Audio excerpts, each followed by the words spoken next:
In fact, it's not a very good thing to deal with your emails first thing, unless your emails are your work. I think my emails are my work. So really, anybody who's in my inbox, I'm paid to deal with them. Yeah. And I delete with impunity. Everything else is just a daily email saying you've made this much money today on this thing.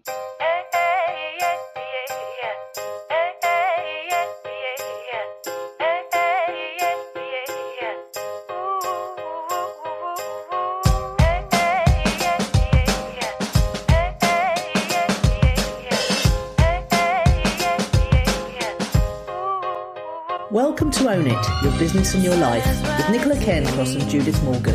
In this podcast, we're going to cover everything you need to embrace to become a successful entrepreneur, marketing, money, and much, much more. How to create a business doing just what you love.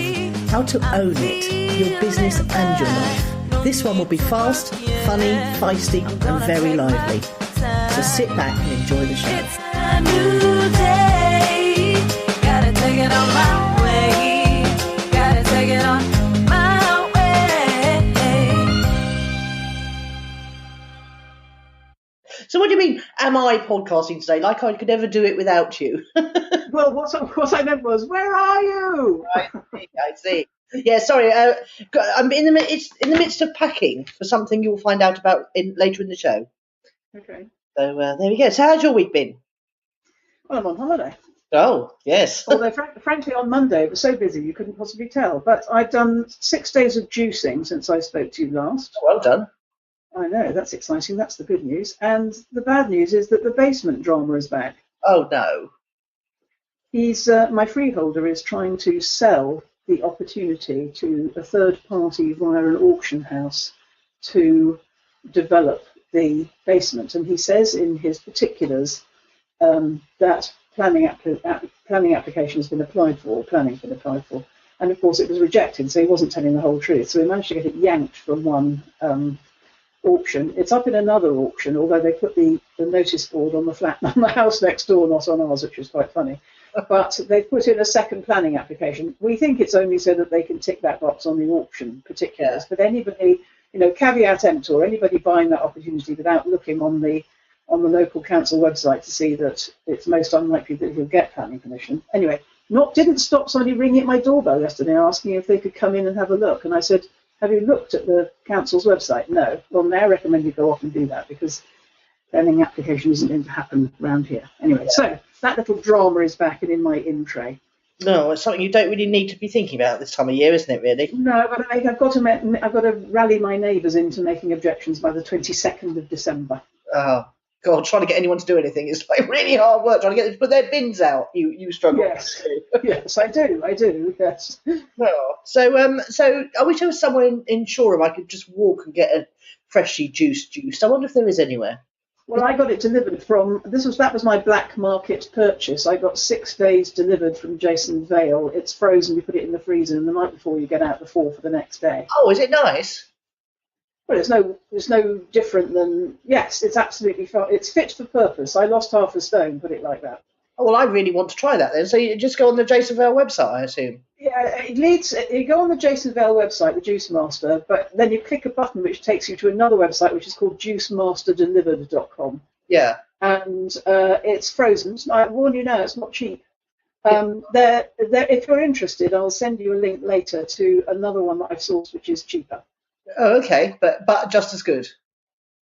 I haven't tried it yet, but I think it looks good. Yes. Okay. Interesting, isn't it? Because the Juice Master's got such a strong brand that you sort of automatically think that something that is cheaper must be not as good.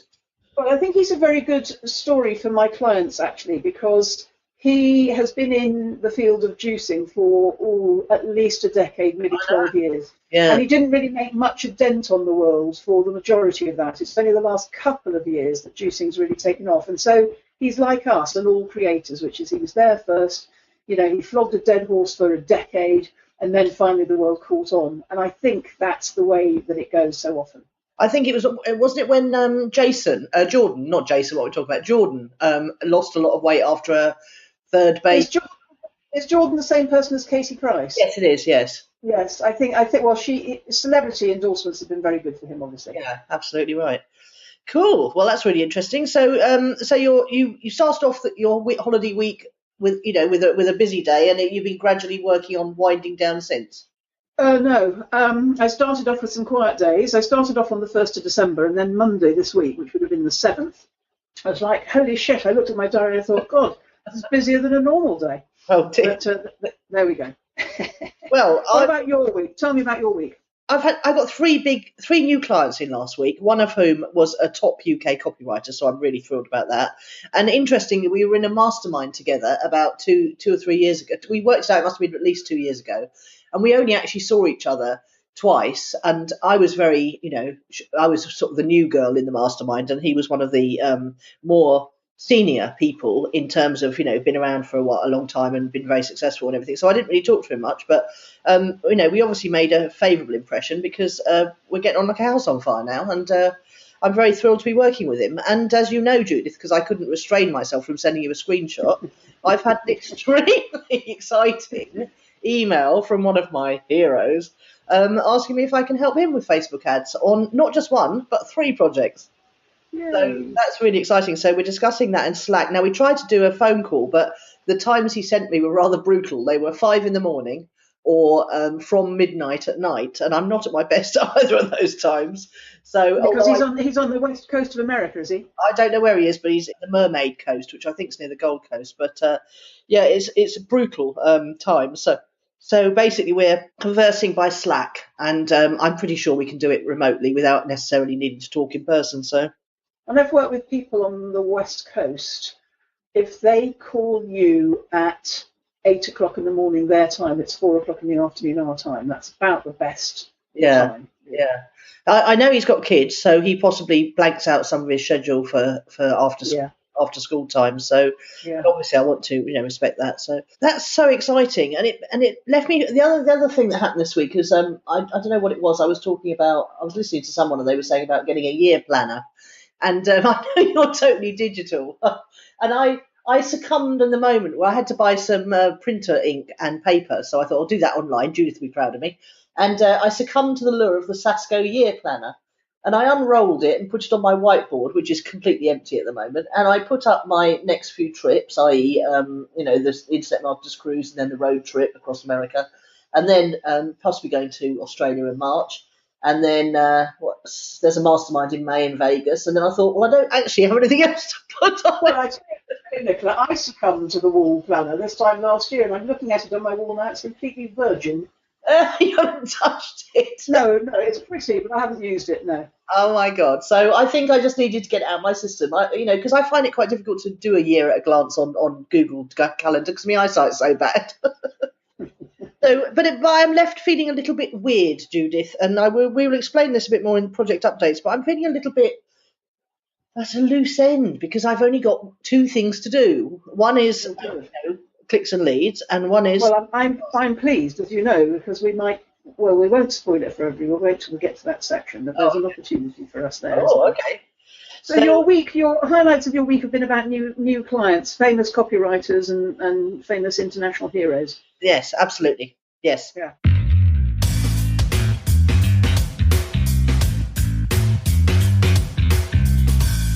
So what's fueled your fire then?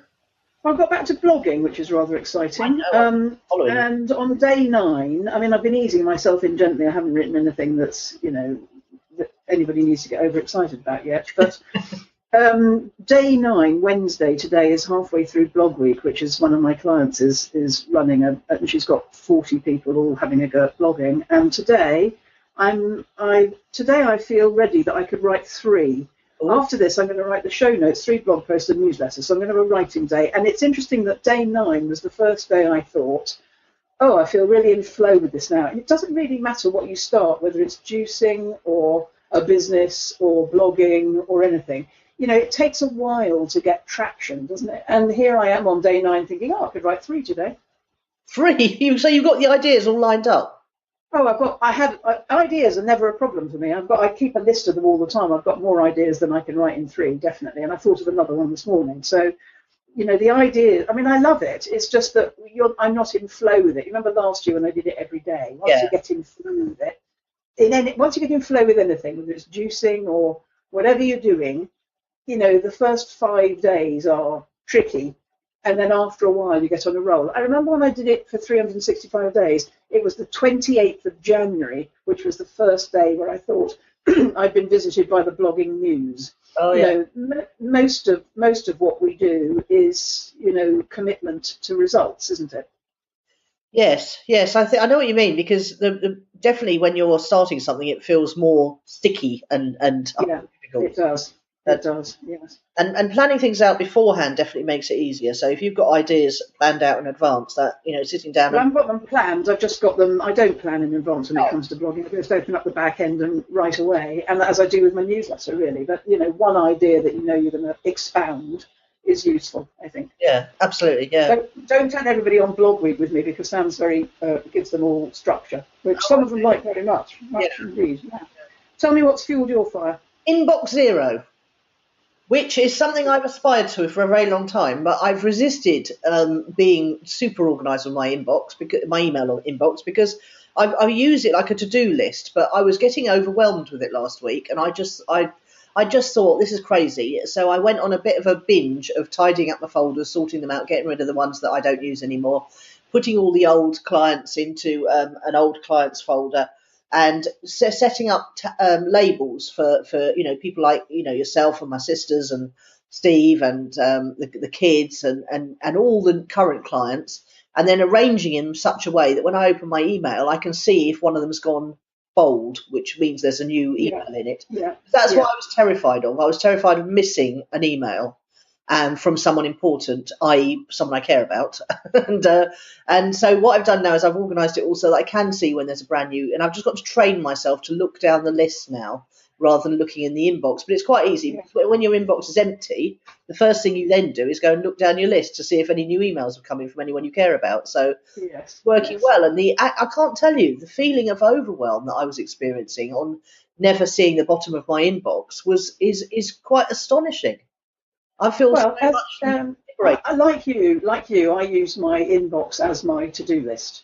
And my goal is inbox zero every night before I go to bed. And I achieve that most days. The only time I leave stuff in there is if clients have communicated with me, not just outside of office hours, but so far outside of office hours as it would be inappropriate for me to reply when I'm lying in bed with my iPad. I've already gone to bed. So but like you, I love that feeling. But the majority of my clients are in inbox overwhelm, and I think the world is definitely in inbox overwhelm, and I think that's important for us to remember if we are email marketers.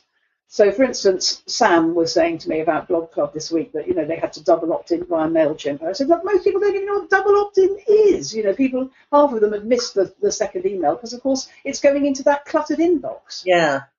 And then honestly, you lose 50% of your opt-ins if you do double opt-in. I know. It's much better if you could do single opt-in, and then when they click the confirm to download their gift, that double, that confirms them. Well, we had quite a discussion about it yesterday because she didn't want to do anything to offend MailChimp, but I said, look, follow up with them all individually. So I can't see who they are, but she could via some other thing, and I don't. She said, what if I write to somebody and say, you haven't double clicked, and they complain to MailChimp? I said, I think you're fantasizing about something that's never going to happen. But I think the reason why most people don't double click is because that second email just goes into their inbox, which is so far from zero as to be impenetrable. Yeah, absolutely. And I just see clients' inboxes, I just shudder. I really do. Oh. Okay. You must see them as well. So Judith, when your emails come in, say for example I sent you one, would it go into your inbox, or would it go into a folder marked Nicola and it would go bold and you'd be able to see that? No, I you remember what Mark Forster taught us, which is if you can't do all of the emails that come into you in one day, you've got more work than one person can do. Yeah, I vaguely remember it, yeah. Well, his recommendation, a bit blokey for me, was that you let all of your emails on Monday come in and you reply to them on Tuesday. And if you can't do them all on Tuesday, you've got more work than one person can do. Now, the reason why I do them every day, in answer to your question, they don't go into folders. I do have rules and folders and all of that, but I action, file, or delete everything in my inbox, and I deal with it in real time. It's my work. I regard my email incoming as my work. Yeah. Yeah. Because... So after this, so I've already done a group call this morning for 90 minutes, and in the 30 minutes between, I had a look in my email. Was there anything that needed doing there and then? So it was empty when I came to this call. After this call, before I do the show notes, I'll have a look. Is there anything in there which needs doing? And then I'll decide, is it more or less important? I'm really heavy on the delete. And I don't do what you do, which is subscribe to gazillions of other people's, incoming emails. I don't do that. I have hardly any incoming email. I would prefer always, I know that you don't want to hear this as an internet marketer, to subscribe to their blog on Feedly so that it's not in my inbox, or follow them on their Facebook page so that it's on an external thing, not in my inbox. Yeah, got you. And for anyone who's still using Outlook, I mean, I don't know if the online version of Outlook, which I am. Oh, okay. So does your Outlook allow? So in Gmail, you everything, things come into your inbox, and if you drag them into the social folder, it'll ask you, do you want everything from this person to go into your social folder in the future? Or you can drag it into the updates folder or the promotions folder, and it will ask you, do you want everything to go from this person to go into? Do you have a facility like that? Because that's a very easy, quick way of sorting out. You just right click on it and create a rule. Oh, okay, right. Emails from Nicola always go into the folder, not Nicola. They don't, because I don't need to, because I deal with it in real time. But the only time I do it, the only time I do create a rule is where the email that I want to see is regarded by my email client as spam or a bulk sender. Yeah. So that it always goes into junk and I have to review it and drag it in. So I make rules about that. No, I always want this in my inbox. Yeah, absolutely. So everyone who's out there and who's got one of those email, I mean, my daughter had for a little while, and I've just tidied her up into folders so that she can see what's going on. But it's just unbelievably overwhelming. You've got to sort it out. Even if you don't get it to inbox 0, you've got to sort out some rules and folders because you are just drowning in information. I knew you were, actually, because you're not a particularly fast replier to emails. Oh, there's a stinging comment. No, it wasn't meant to sting. If you send me an email, I pretty much reply like that. Yeah. And you don't. And I know. I mean, in a way, that's good because it can stop you having ping pong email conversations with people. But I'm not. It wasn't meant to be stinging at all. It's just I get a very strong sense of how my correspondence, not just in email but on Facebook and everything, how on top or not they are of stuff and how important it is or isn't to them. And you just get a feeling of how people at the other end are prioritising their workloads, which is absolutely fine. It's your choice to make. Yeah. I think the other interesting thing you said was that you have time in between things. So I tend to, because I'm trying to keep my afternoons free so that I can, do whatever I want to in the afternoons. I tend to, I haven't been succeeding very well with that, to be honest, but that's what I'm trying to do. I tend to cram everything in the morning, so I don't have spaces in between, which is possibly part of the issue. Well, in that case, if I were you, I'd do all my emails once a day in a batch. After I'd done my work in the morning, I would do my emails in the afternoon, or vice versa. In fact, it's not a very good thing to deal with your emails first thing, unless your emails are your work. I think my emails are my work. So really, anybody who's in my inbox I'm paid to deal with them. Yeah. Now that's an interesting distinction. So you only have people in your inbox that represent good opportunities, or you're paid to deal with them. Well, they're either clients or colleagues, because I haven't subscribed to loads of stuff, and I delete with impunity. And everything else is just a daily email saying you've made this much money today on this thing. Nice. Yeah. So I it's a commercial, but I do use it like you do, an inbox, a to-do list. Yeah. Which is if it's still in there when I go to bed, it's because I haven't done it yet. Yeah, okay. But I haven't got 2,000 of them, which I think most people have. Yeah, absolutely. And I do take great pleasure in going to the updates and the social and the promotions folder and deleting them all once a week. Yeah. En masse. Yeah. It definitely makes you feel lighter, I must say.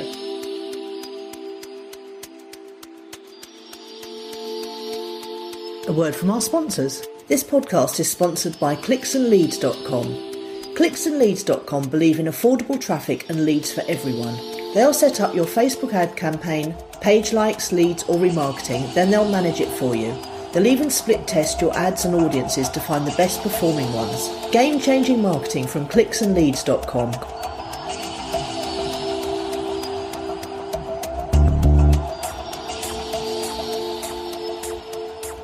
What's our client challenge of the week then? Well, we said that we would talk today. Do you remember I showed you last week that Twitter analytics page that neither of us had discovered before? Oh, yes. We said we would talk today about return on investment on social media. And you said, I'm scaling it up. I've just written down scaling up brackets NC here. So I'm going to hand it over to you. Let's talk about, social media, how much time to put into it, how we do it, what it's worth to our business and so on. Right. Well, I've got all mine set up so that it all flows from the blog. I've always believed that's how it should be.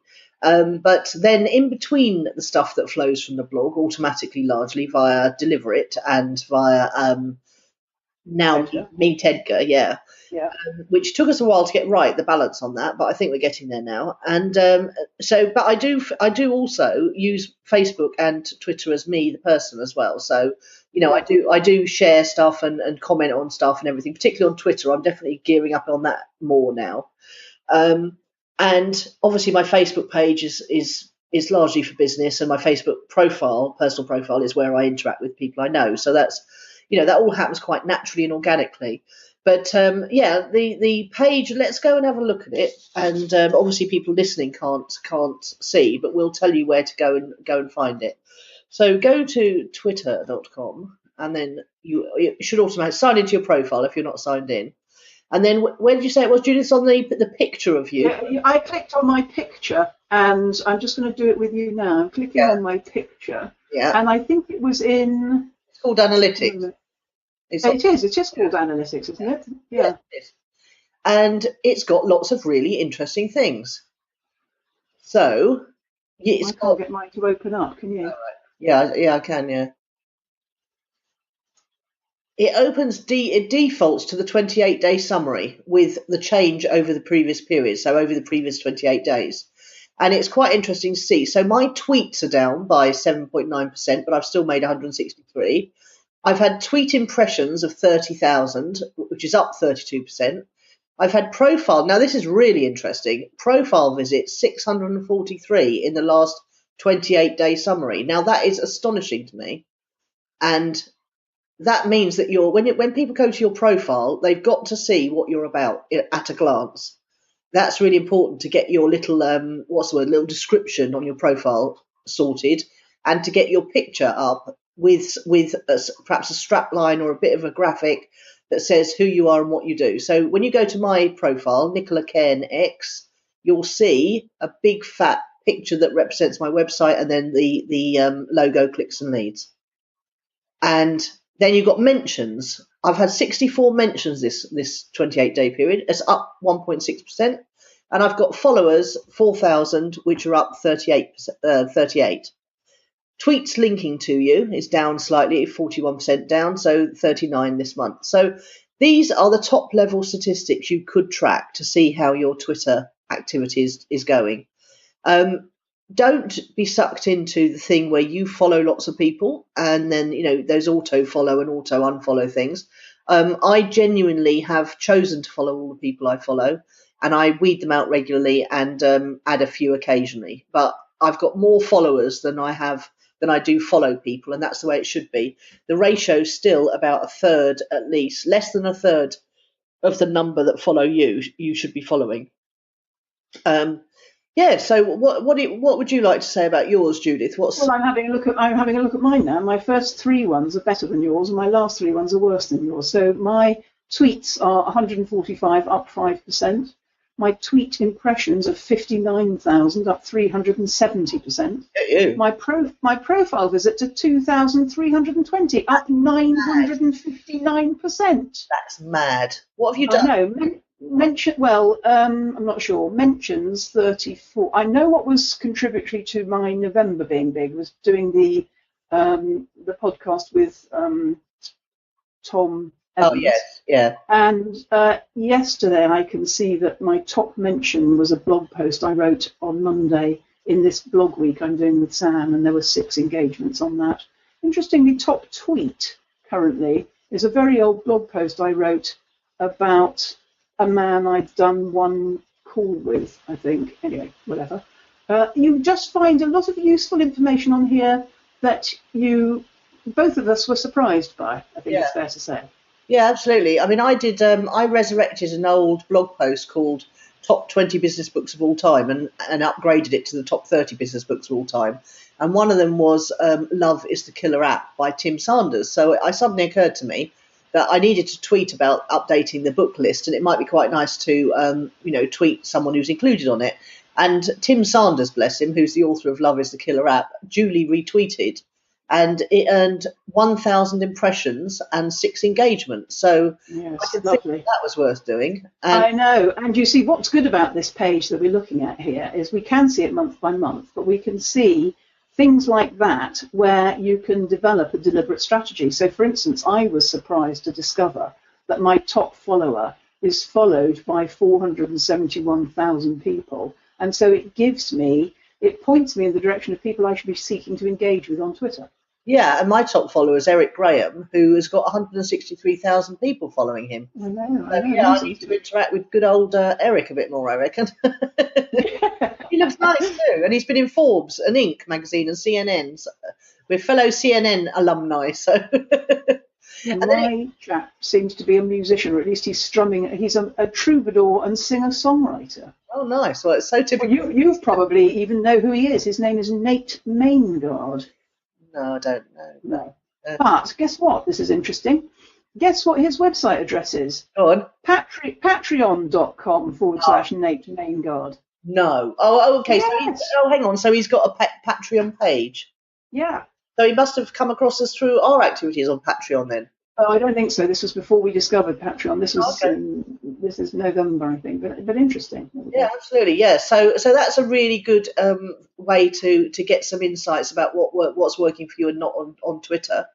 And when you go to Facebook, now this is really interesting. If you go to your Facebook page, and let's go and have a look. So go to your page, not your profile. Everybody gets those muddled up. We're talking about your page. And if you've got Business Manager, you need to click the little grey bar at the top that says Manage Page with Business Manager, which I'm going to do. And what can we glean from the pages there? We can glean nothing at the moment because Facebook's on a go slow. Oh, here we go. Right, so what you want to do is you want to go to Insights. Yeah. And then you want to look at, I always look at people first. Oh, it's very slow this morning. Do you see that lead pages were down yesterday and Snapchat? Because well, I'm not on them, but I did notice Karen Skidmore talking about it. Yes. Yeah, Google Cloud went down for a while. It made you wonder. Right, so I've got my thing open. Where do I go to people? Oh, people. I see. Yes, I don't know if I've ever been to people. What do we glean from going? Oh, yes, women and men. How interesting. You find out what ratio of your, the people who've liked your page are women and men, what age demographic they are. So mine are actually, interestingly, in the 35 to 44 bracket, I've got more men fans. But in the 45 to 55, I've got more women fans, but only marginally. So I'm appealing to a very spread. Yes, mine is 83% women. Yeah, I would have expected that because you're very pink. And mostly in the 45 to 54 range, then 35 to 44, then 55 to 64. Yeah, it is interesting indeed. Yeah. And it's interesting that 3% of my fans are 65 plus, and they're men. 3% of mine are women 3% 65 plus, and men 2% 65 plus. Fascinating. And then you get to see the cities and the languages, the country. That is interesting. It is. And as you'd expect, United Kingdom are very heavily represented in United States of America, and Dublin, Brighton, Worthing, well, you'd expect that. 61 fans in Brighton and 46 in Worthing. I mean, I'm astonished. There's only 100. Well, but you do your thing in Worthing. You do your meetup. Yeah, but not anymore. But obviously, Hove has got 20 fans, and they can't all be Heather. there was something that we used to look at in the olden days. I can't remember what it was now, which said, it used to say to me, you're terribly popular online in Shoreham, which was you, yeah. And then the middle of Ireland, which was Marion, which was very funny. Yeah, well, it's me and Steve in the same town, you see. It's skewed Shoreham's statistics. Yes. Okay. But then if you go back to overview, or let's go back to overview, then you can see now this is so interesting, right? You can see your most recent posts, and you can expand it out so you can see more of them. You can see what time of day most of your fans are online, so you know when to post for maximum effect. And you can see which posts have got the most reach, organic or paid, and most post clicks and most likes, comments and shares. So what you want is the likes, comments and shares and the reach, really. So I can see that one of our podcasts, How to Create an Outbound Sales System, has been the most popular for a very, very long time. It's had the most shares, likes, comments and shares, and it got the biggest reach. 100. Yeah, that's only last Friday. So when you say a very long time, that's 4 days, 5 days. Yeah, I know, but I'm posting a lot of stuff all the time. Now, yes. Going further down, the one on clutter was very, very popular. That got massive amounts of, 10, 15 shares, and but compared with the others, you can see at a glance. I love that because it's visual. And then the top 30 business books of all time, again, got shared and liked and had a big reach. So it really gives you good insights about what kind of posts on your blog / Twitter / Facebook page are getting the most engagement. And you can also get the top posts from pages you watch. So if you go to, I watch Smart Passive Income, John Loomer Digital, Own It, the podcast, The Business Success Factory, Gary Vaynerchuk, and really ought to be putting Dan Norris on there. And it shows you which posts this week have had the most engagement from all of your competitors / heroes. Yes, I do that as well. Gives you a good idea about what to be thinking about for your own topics. Yes. Yeah, nice. So good insights there. And this is organic, obviously, stuff, but with the paid stuff, you get even more analytics. You can say which ad with which image, with which copy, with which button. You can split test all of those different things. And as you know, our friend Manesh, my friend Manesh, who I'm going to be seeing over the next 2 days, he split tests down to the colours of the buttons, and he reports quite astonishing differences if you use the Bing blue on your button rather than the Microsoft blue on your button versus the British Airways blue on your button. But that really is for the top geeks. Yeah. So what we were talking about was return on investment. So that can be ka-chings, money. Yep. Or a good return on the time you put in. Yeah.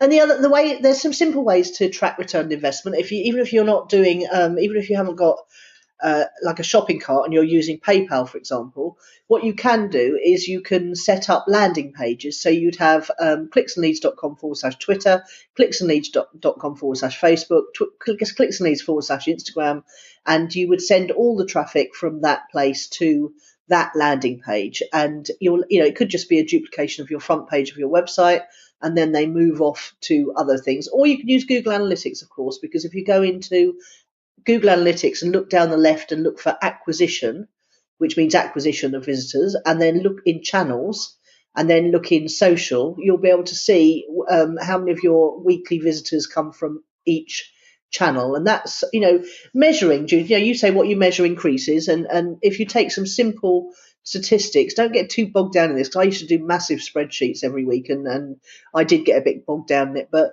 if you just decide what's your one number from each social platform you want to track, your one KPI, your one key performance indicator, you can then measure that and see if it's an effective measurement, and try to increase it each week. Yeah, I think, yes, I agree. And that's encouraging in a way. It's like, your Fitbit or something like that, isn't it? It's, what results am I getting by the effort I'm putting in, so that you can see. One of the things I always say to my clients, and one of them this morning has gone off to do it, where has your existing business come from? Oh, I don't know. Find out where it's come from and do more of that. It's so interesting. This isn't something that comes naturally to me, this kind of questioning. But journaling definitely helps with it, and reading about other people doing it definitely reminds me that I need to do it. So even if you don't feel this is a skill that you've got naturally of being analytical like this, it can be learned, especially if you keep it simple. Yes. Now, you said when we looked at that page together before that you were scaling up Twitter, or you're getting more interested in Twitter again. Is that what you were saying? Yeah, I've got a training. Well, I know how to do Twitter ads roughly, but I've just invested in a training course on how to do Twitter ads because people are starting to report that you can get a good return on investment now on Twitter because it's maturing. And in fact, Justin Brooke, who is one of my heroes, he has created a Twitter. It's a 90-minute course on how to get Twitter set up and converting to whatever you want, sales or leads, and it's on Gumroad as a pay what you want. You used to do this, didn't you? Pay what you want. Yes. Gumroad. He set it up as a webinar to help his mate, who's a minister in Haiti. His bus got burnt down. The bus he used to help people, families, poor people with children. And Justin decided he quite wanted to help his mate get a new bus. So he did a webinar, one-off webinar on Twitter ads, and it is now available to buy. And I assume a proportion of what you spend will be going towards helping Justin's mate get a new bus. But what's Justin's surname? Brooke, did you say?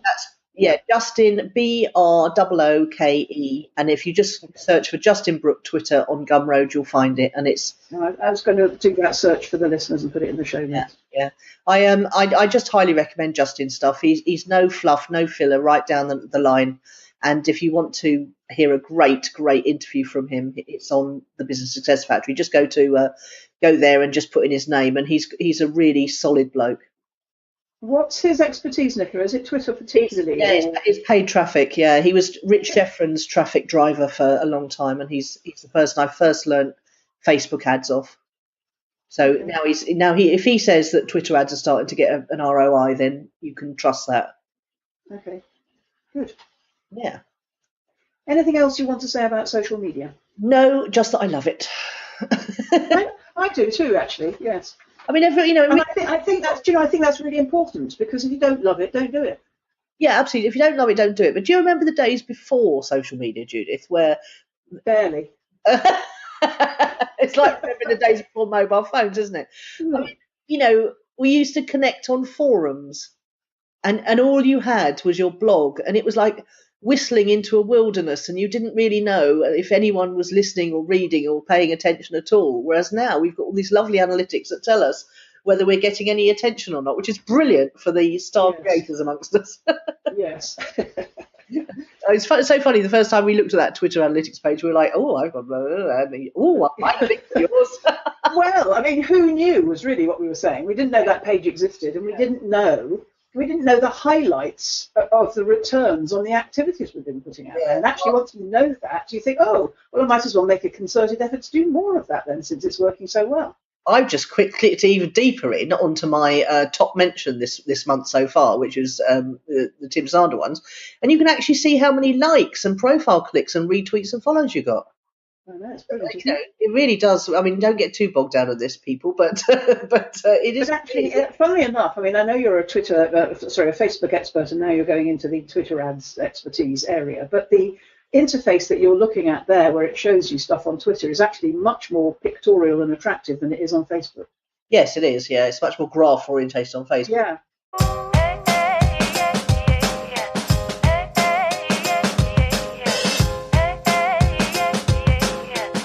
Word of the week, then. Yeah, you go first. Mastermind. Okay. I don't think we've done that one before. We're starting to get to the point now where new words take a bit of thought, don't they? They do. And mastermind. It's on my mind because I'm going to a mastermind, and a mastermind is something in Napoleon Hill terms. He talked about it, Think and Grow Rich, in very glowing terms. And I got to say, I do really, really enjoy them. It's when a bunch of people get together with no other thought than to advance everyone's businesses and connect.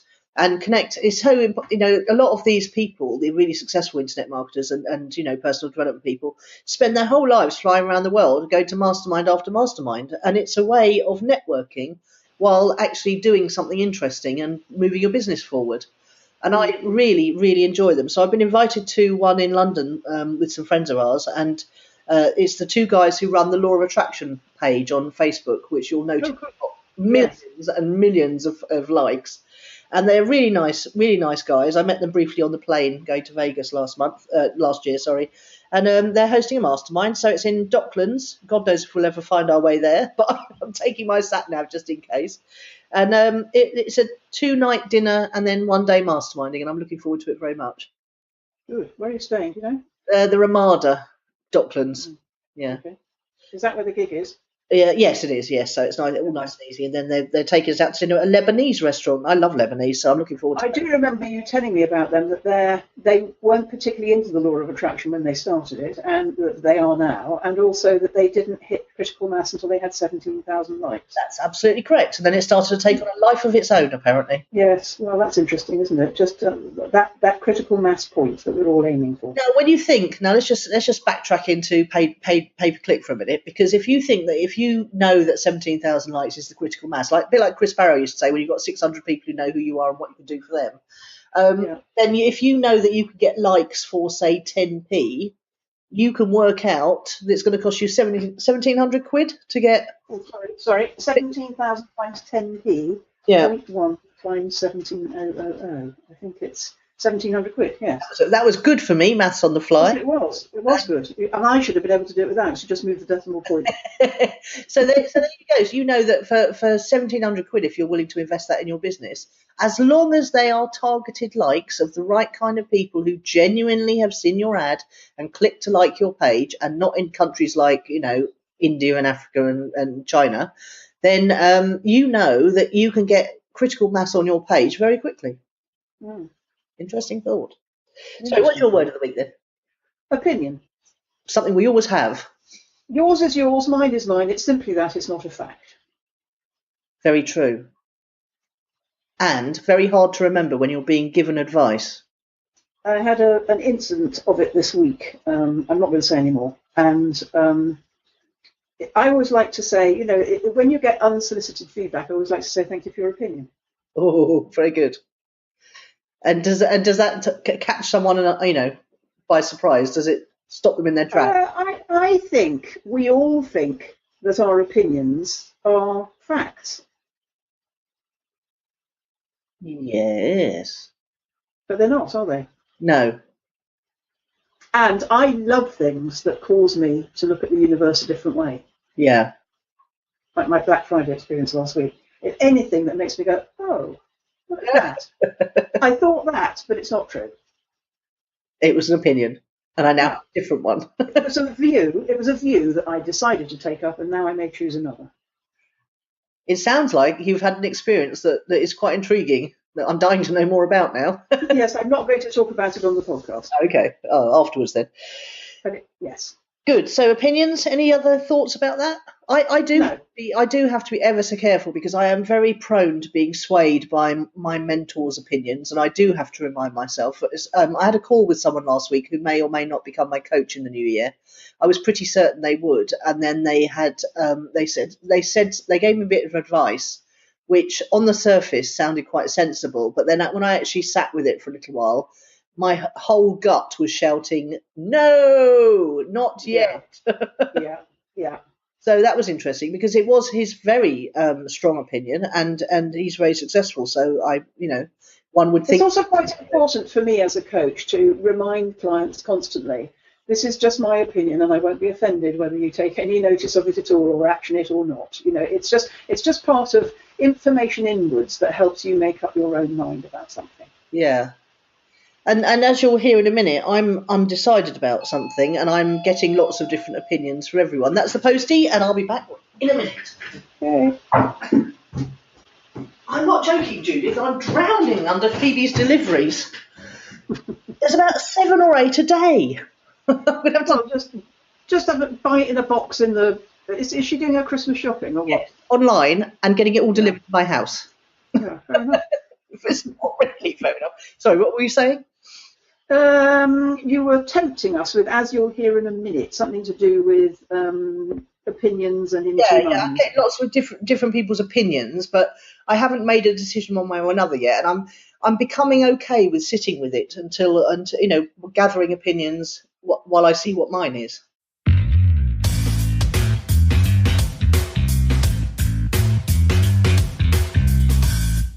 We're on to project updates. Do you want to go first? We are. Well, I've got no updates at all because I've been on holidays. I haven't done any work at all on my projects, except to say that this thought's been going around in my mind, and I'm sure it's probably going around in the listeners' minds as well, is that in some way or other you and I should buddy up on this, and you should drive traffic to a site where I can share all my passive income ideas with people. I'm obsessed with passive income at the moment because, if you remember, that was a main plank of what we used to teach people in the Money Gym, thanks to Rich Sam. Yeah. And I realised I've got plenty of it going on. I've got some nice affiliate income now. I've got property income. I want more of it so that I can choose to work, and so that I can choose to work, not that I have to work. If that makes sense. Now, interesting how it all, with the recession and everything, the words passive income lost favour a bit, didn't they? Because it all seemed a bit, Well, the thing, of course, is that you didn't come to it. The last workshop we ever ran was this boffin who talked about property cycles and when to buy into them and when to sell, and that it's an 18-year cycle. The thing is, of course, that whatever you're into, and this is why there were 4 lanes of the Wealth Highway, not everything works equally well all of the time, but it doesn't matter if you've got another vehicle in another lane. Yeah, absolutely. And we know plenty of people, like, Minesh is a good example, who was into property for a long time and then moved into the stock market when the property market crashed, and has not only built a business around that, but also, a very big portfolio himself. And he's starting to think about property again. And he's always been into internet marketing. He's well into internet marketing of his business. So, yeah, the 4 lanes are still going strong, I think. They are, but passive income is what we all want, really. Then everything else becomes a choice. Yes. I feel, do you remember that About a Boy film? Yes. Where he had passive income from his father's hit pop song. I'd forgotten that bit of it. I can remember the film. It had Hugh Grant in it and that young boy that's gone on to be a very successful actor. Yeah, that's right. Yes, it's written by Nick Hornby. I remember that. His dad had written a song or a jingle or something. That's right, yeah. And he was wealthy beyond imagining and never had to do anything. And it was the whole first half of the film was about him trying to deal with the ennui of not having to earn a living and not having a passion or anything like that. So it's a double-edged sword, passive income, but I think anyone who comes to it later in life, like ourselves, wouldn't have a problem with it at all. No. And the only regret, of course, is that we didn't know that we should have started it earlier. Yeah, that's right. I'm definitely drumming it into my children, that's for sure. Have you got? You were tempting us. You were promising us news. Is it in this section or the next one? No, it's in this section. Project updates. What to do with my membership site? I spent quite a lot of time and money this year moving all of my intellectual property and training courses that I've created over the years into one home. And while I've been building clicks and leads, I've largely let it languish. I've got a few people in there. They occasionally sign up, not very often because there's no traffic. I'm not doing anything to drive traffic to any of the front end opt-ins. And I had my mastermind group, which was for a year after I went to America, and that's just come to an end. So I'm trying to decide what to do with the membership site, because I've just read a book, which I'll tell you about in the next bit, and it made me focus on my expenses, and £200 or £300 a month of expenses is for my membership site, the hosting, the maintenance, etc. So I'm trying to decide what to do with it. I can't quite bear to just switch it off and lose all that tidiness of having everything in one place. But I don't really want to carry on paying £200 or £300 a month. Someone said you could just turn it off and then, get the site built again, because all your stuff's on YouTube or Vimeo or whatever. So you could get it all built again in 2 or 3 years. And I thought, that's a bit of a waste. But it's also a bit of a waste to carry on paying for it when I'm not using it. So that got me round to thinking, would I want to try and switch it back on again? And then I thought, not necessarily, because I don't really want to work with internet newbies anymore. And that's what an awful lot of my front end promotional stuff was aimed at. Then I was thinking, well, what I could do is launch a coaching program for people who want to start a business, specifically a digital marketing agency like I have, because I know how to do it. And I have done it, and I've got some credibility with it now. And I was talking to Minesh about it yesterday. He said, well, here you go. Here's how to launch a 6-figure business in 6 months, working 20 hours a week, 4 hours a day, while working with early onset Alzheimer's. So I was telling him about how dim I've been this week on a couple of occasions. i.e. going to change my PIN number with only having 3 digits of the first PIN number and not twigging that you actually need 4 digits for a PIN number. I mean, how dim is that? So so I'm trying to work out what I should do. And then the whole thing was, as you point out to me regularly, committing to things for a long time frame is not good for me. So then I thought, okay, well, I did actually get this one going, in 6 months, and it would have been quicker if it hadn't been for a friend getting sick. So you could go 6 figures in 6 months, or you could go 6 figures in 3 months. So I'm starting to feel the burn to create an evergreen coaching program to start a digital marketing business, but make it only 3 months long, perhaps with 3 months extra support afterwards. So the actual course itself is only 3 months long. And then, and what would it cost? Well, I think, as bearing in mind that I've created a 6-digit business in 6 months, I think it's got to be in the £3,000 to £5,000 bracket, hasn't it? We don't need many of those to pay your $300 a month expenses. Well, that's what I'm thinking, yes. So anyway, I thought that what I'm going to do then is I'm going to plan it out rather than jumping straight into it, which is what I normally do, because I wouldn't want to start till I come back from the cruise. Mm. So I'm thinking that gives me the whole of January to launch it and the whole of December to plan it. So I'm feeling quite relaxed about everything, but enthused at the same time.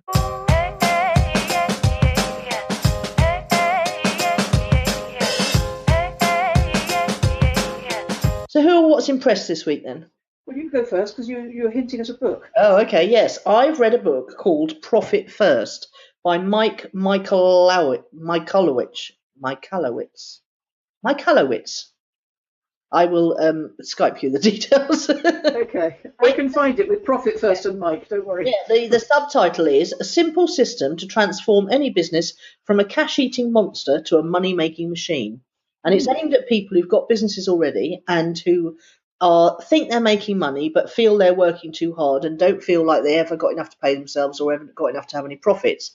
And it's a really, really good book. It's well written. It's intriguing story and everything, but it's got some really decent practical tools in it to make you look at your finances again and to get you into the habit. We've all heard the pay yourself first thing, but how many people do it in their business? Well, his premise is that you take out profit first, then you take out tax provision, then you take out owner's pay, which is separate to subcontractors' pay, and then he tells you exactly what to do with it. It's like the jar system, but he also tells you how to work out. There's the thing called the instant assessment, which literally would take anyone about 20 minutes if they've got their accounts for the last even 6 months, and it tells you how to do this instant assessment to work out what you should be putting aside for profit, where you need to scale back, which expenses you need to cut, what you need to focus on to grow.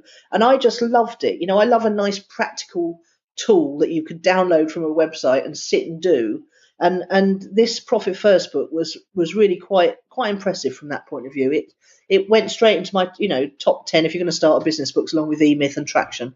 It's quite E-Mythy actually, but not in the same way. Yeah. Because the E-Myth is subtitled "Why Most Small Businesses Don't Make Any Money and What to Do About It." Yeah. Well, this is how to run your money. I've always been keen on that weekly spreadsheet thing, and you've obviously you've got your own ways of doing your stuff, which you're always on top of. But I think for people who are in business and don't quite know why they always feel like they're not making as much money as they should do, or they don't feel like they're personally not getting as much out of their business as they feel they possibly should, this book's a must read and a must do. Very good. Mm-hmm. What about you then? So my last section was about passive income. This one's about active income. I'm going to tell you about, without naming names, I'm going to tell you about 2 ladies. In fact, I'm impressed by more than 2 ladies, but I'm going to talk about 2 in particular who are making money with Profit Accumulator. One is the lady, I don't know if you saw it in the Facebook group this week, who's taken the bed out of her spare bedroom. Yes. Put a desk in there. Yeah. A desk in there. Got a computer screen up, an iPad up, and a television so that she can watch sport matches. And she's running multiple accounts. I mean, that was really impressive, I thought. But also another client who's in there, who I've worked with for a very long time, and who's had successive disasters in property and business, and she's desperate to get out of her day job. She's just a whisker shy of $1,000 a month, which actually is impressive, and I'm chuffed to bits for her, actually. And I saw several of them in the last 24 hours saying, we're just hitting the 2,000 mark, not 2,000 a month, but 2,000 after 3 months.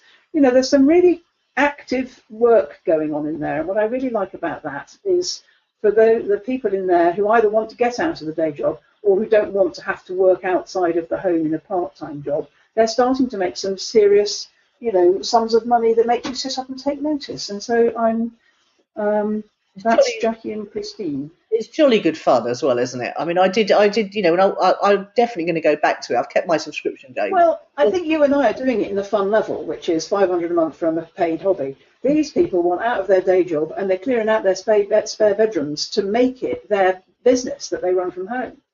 Yeah, in a couple of weeks, I'm going to tell you something about Fiverr. You know, Fiverr, the place you get things done for $5. There's a lot more to Fiverr than meets the eye. And one of my clients is just releasing a course on how to, you know, do. It's a similar kind of thing, appealing to people who want to make a part-time living on the side of their day job from something that is already out there and in the universe working. Yeah. Exciting. You know, the fact that, you know, anyone, no matter how unskilled they think they are, can actually learn a system that will bring in extra cash to that level is just... I think so, especially, and funnily enough, the people who are making it work are all in that demographic that we identified, you know, older than you might think. Yeah, absolutely. Yeah, and enjoying themselves at the same time, which is lovely. Well, that was a nice episode, wasn't it? It was. And I didn't mention... I love it how we congratulate ourselves at the end. Yeah. We are so good at this. We are just so... We got to number 70 in the charts this week, by the way. In the What's Hot charts. I'm keeping an eye. We're gradually moving up. Reviews are the things, people. So if you enjoy the show, head over to iTunes and give us a review. Thank you very much. Speak soon, Judith. Okay, bye. You've been listening to Nicola Cairncross and Judith Morgan. The podcast is called Own It, Your Business and Your Life. Do come and visit us at ownitthepodcast.com. We'd love to hear your feedback. You can find out more about Judith and visit her on her website at judithmorgan.com, and you can find Nicola at nicolacairncross.com.